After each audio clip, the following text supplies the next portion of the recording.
नमस्कार, day to day news Bharat में आप सभी का स्वागत है। मैं हूं साक्षी चौहान। चलिए बात कर लेते हैं खबर की। समाजवादी पार्टी प्रमुख और उत्तर प्रदेश के पूर्व मुख्यमंत्री अखिलेश यादव के छोटे भाई प्रतीक यादव का बुधवार सुबह लखनऊ में निधन हो गया।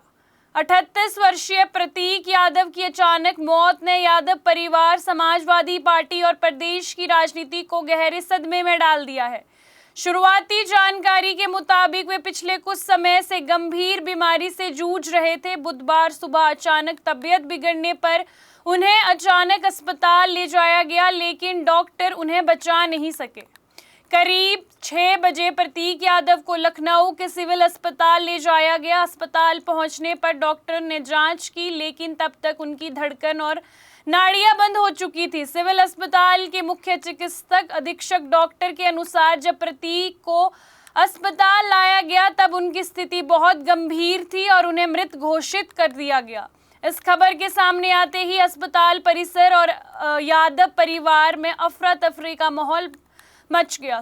सूत्रों के मुताबिक प्रतीक यादव पिछले कुछ समय से फेफड़ों की गंभीर बीमारी पल्मोनरी एम्बोलिसियो से पीड़ित थे। ये ऐसी स्थिति होती है जिसमें खून का थक्का फेफड़ों की नसों में फंस जाता है और शरीर में ऑक्सीजन तथा रक्त संचार बाधित हो जाता है। डॉक्टरों के अनुसार ये बीमारी अचानक जानलेवा साबित हो सकती है। बताया जा रहा है कि 30 अप्रैल को उनकी तबीयत बिगड़ने के बाद उन्हें लखनऊ के एक निजी अस्पताल में भर्ती करवाया गया। इलाज के बाद कुछ सुधार होने पर वे घर लौट गए। हालांकि परिवार या अस्पताल की ओर से उनकी बीमारी को लेकर सार्वजनिक बयान सामने नहीं आया है। बुधवार सुबह अचानक तबीयत बिगड़ने के बाद उन्हें तत्काल अस्पताल ले जाया गया, लेकिन तब तक काफी देर हो चुकी थी। प्रतीक यादव के निधन के बाद उनका शव पोस्टमार्टम के लिए किंग जॉर्जियस मेडिकल यूनिवर्सिटी भेज दिया गया। यहां डॉक्टर की टीम ने पोस्टमार्टम किया। अस्पताल के बाहर बड़ी संख्या में समाजवादी पार्टी के कार्यकर्ता और समर्थक दिखे। सुरक्षा व्यवस्था का कड़ा इंतजाम किया गया। इस दौरान अखिलेश यादव पोस्टमार्टम हाउस पहुंचे। उन्होंने अपने छोटे भाई के पार्थिव शरीर को देखा और परिवार के सदस्यों से मुलाकात की। बाहर निकलते समय मीडिया से बातचीत करते हुए उन्होंने कहा कि ये परिवार के लिए बहुत दुखद क्षण है। उन्होंने कहा कि परिवार और कानून जो उचित समझेगा उसके अनुसार आगे की प्रक्रिया की जाएगी। इस समय अखिलेश यादव काफी भावुक नजर आए। मैंने प्रतीक को बचपन से देखा है।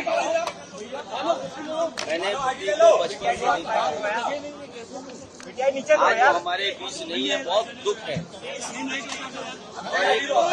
नहीं ले पाएंगे, मेरा सीना दबा हुआ है। नौजवान इसलिए था कि बचपन से ही उसे स्वास्थ्य के प्रति, अपने हेल्थ के प्रति और वो कुछ जीवन में आगे बढ़कर के काम करना चाहता था। एक बहुत अच्छा लड़का जो अपने मेहनत से कुछ करना चाहता था। बहुत दुखद है वो आज हमारे बीच नहीं है। अखिलेश जी, लास्ट टाइम आपकी बात कब होनी चाहिए? आपको लगता है जांच होनी चाहिए? स्वाभाविक है कि जो कानूनी और जो कानून कहता है और जो परिवार के लोग कहेंगे उस हिसाब से हम लोग मानेंगे बात। अखिलेश जी, आखिरी टाइम आपकी बात कब हुई थी? ये तारीख तो नहीं बता सकता हूँ मैं, लेकिन कुछ दिन पहले मेरी मुलाकात हुई थी, लगभग 2 महीने पहले। उस समय भी मैंने यही कहा था कि अपने स्वास्थ्य का ध्यान रखिए और अपने कारोबार को आगे बढ़ाइए। कभी कभी फाइनेंशियल या कुछ जो कारोबार में जो नुकसान होता है उससे कई बार लोग बहुत दुखी हो जाते हैं। वो हमारे बीच नहीं है। जो कानूनी रास्ता है वो हम लोग अपनाएंगे। प्रतीक यादव की पत्नी और भाजपा नेता अपर्णा यादव उस समय असम दौरे पर थी। पति के निधन की खबर मिलते ही उन्होंने अपना कार्यक्रम रद्द किया और तुरंत लखनऊ के लिए रवाना हो गई। अपर्णा यादव का यादव परिवार और उत्तर प्रदेश की राजनीति में अलग ही पहचान रही है। समाजवादी पार्टी और परिवार से जुड़े होने के बावजूद वे भारतीय जनता पार्टी में शामिल हुई। प्रतीक और अपर्णा की शादी करीब 14 साल पहले हुई थी। दोनों की शादी को उस समय समाजवादी परिवार की चर्चित शादियों में गिना जाता था। दोनों की 2 बेटियां हैं। परिवार की तस्वीर और सार्वजनिक कार्यक्रमों में दोनों अक्सर साथ दिखाई देते थे। इस साल जनवरी में प्रतीक यादव और अपर्णा यादव के रिश्ते को लेकर चर्चाएं तेज हो गई थी। प्रतीक ने सोशल मीडिया में कुछ पोस्ट साझे किए जिसमें उन्होंने अपनी पत्नी और अपनी निजी जिंदगी को लेकर नाराजगी जाहिर की। एक पोस्ट में उन्होंने यहां तक लिखा कि उनकी जिंदगी नरक बन गई है। इसके बाद राजनीतिक गलियारों और सोशल मीडिया दोनों पर अलग अलग प्रतिक्रियाएं और चर्चाएं शुरू हो गई। हालांकि करीब 9 दिन बाद दोनों के बीच सुलह हो गई। प्रतीक यादव ने इंस्टाग्राम पर अपर्णा यादव के साथ तस्वीर साझी करते हुए लिखा ऑल इज गुड। इसके बाद माना गया कि परिवार के भीतर सब कुछ सामान्य हो गया है। यादव परिवार देश की राजनीति का बड़ा नाम रहा है, लेकिन प्रतीक यादव ने हमेशा राजनीति से दूरी बनाए रखी है।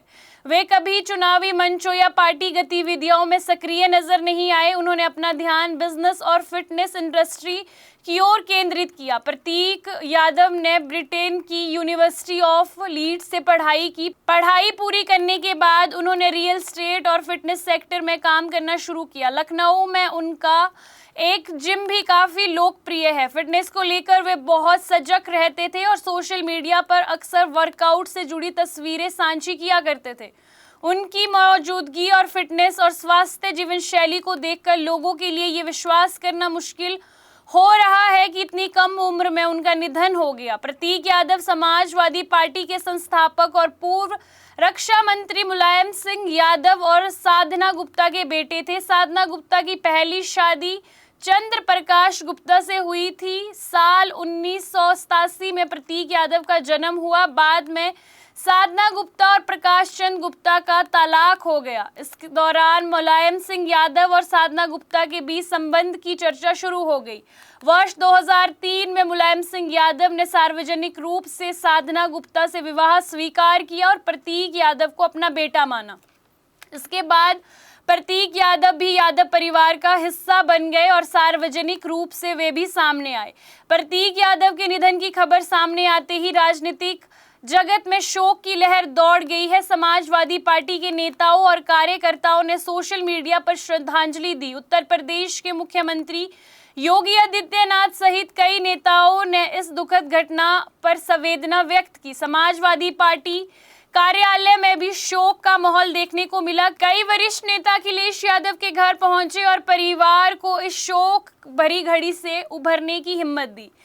समर्थकों का कहना है कि प्रतीक भले ही राजनीति से दूर रहे, लेकिन यादव परिवार के भीतर उनकी अलग ही पहचान थी। मुलायम सिंह यादव के निधन के बाद ये यादव परिवार के लिए दूसरा बड़ा व्यक्तिगत झटका माना जा रहा है। अखिलेश यादव अपने छोटे भाई के लिए काफी करीब माने जाते थे। दोनों सार्वजनिक रूप से कम साथ नजर आते थे, लेकिन परिवार के भीतर उनके रिश्ते काफी मजबूत माने जाते थे। फिलहाल परिवार अंतिम संस्कार की तैयारी में जुटा हुआ है। पोस्टमार्टम रिपोर्ट आने के बाद मौत की असली वजह स्पष्ट हो सकती है।